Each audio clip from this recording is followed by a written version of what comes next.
경북 청도의 노인 요양시설에서도 어제 확진자가 나왔습니다. 노인과 장애인들이 모인 복지생활시설을 중심으로 집단 감염의 우려가 커지고 있습니다. 이 같은 상황에서 24명이 확진 판정을 받았죠. 7곳의 중증 장애인 생활시설이 청도 대남병원과 관련이 있다는 주장도 나왔습니다. 대구시청에 나가 있는 취재기자를 연결해서 대구와 경북 상황 알아보겠습니다. 김지성 기자, 밤사이 추가로 들려온 확진자 소식 혹시 있습니까? 네, 밤사이 추가 확진자 소식은 나오지 않았습니다. 하지만 증상을 보인 사람들에 대해서 계속 검사가 이루어지고 있기 때문에 오늘 결과를 지켜봐야 합니다. 현재까지 확진자 수는 대구 710명, 경북 317명입니다. 대구와 경북을 합치면 전체 확진자의 80%가 넘습니다.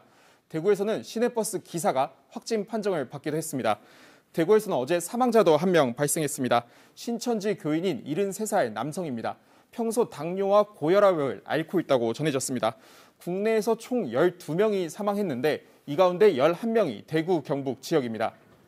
네, 가장 많은 확진자가 발생한 곳이죠. 청도 대남병원의 상황은 지금 어떻습니까?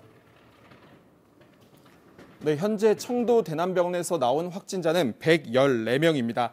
어제 1명이 더 나왔는데요. 병원에 격리 중이었던 시설관리 직원이었습니다. 대남병원 사망자는 모두 7명입니다. 현재 80명가량 병원에 격리 중인데 대부분 다인실이어서 감염에 취약한 형태입니다. 우선 오늘 대남병원 확진자 가운데 10명이 서울에 있는 국립정신건강센터로 이송됩니다. 주로 증상이 가벼운 환자들인데 상태가 심각한 환자들은 아직도 치료할 병상을 찾지 못했습니다.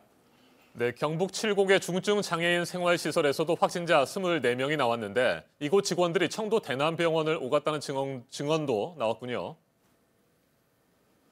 네, 음성 판정을 받고 격리 중인 7곳 미랄 사랑의 집 직원 가족의 증언입니다. 시설 직원들이 의약품 지원을 위해 청도 대남병원서 확진자가 나온 뒤에도 계속 오갔다는 겁니다.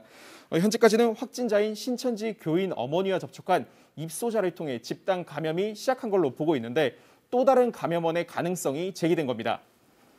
네, 김지성 기자. 이 같은 복지시설에는 주로 면역력이 약한 노인과 장애인들이 모여있기 때문에 집단 감염의 우려가 더 크지 않겠습니까?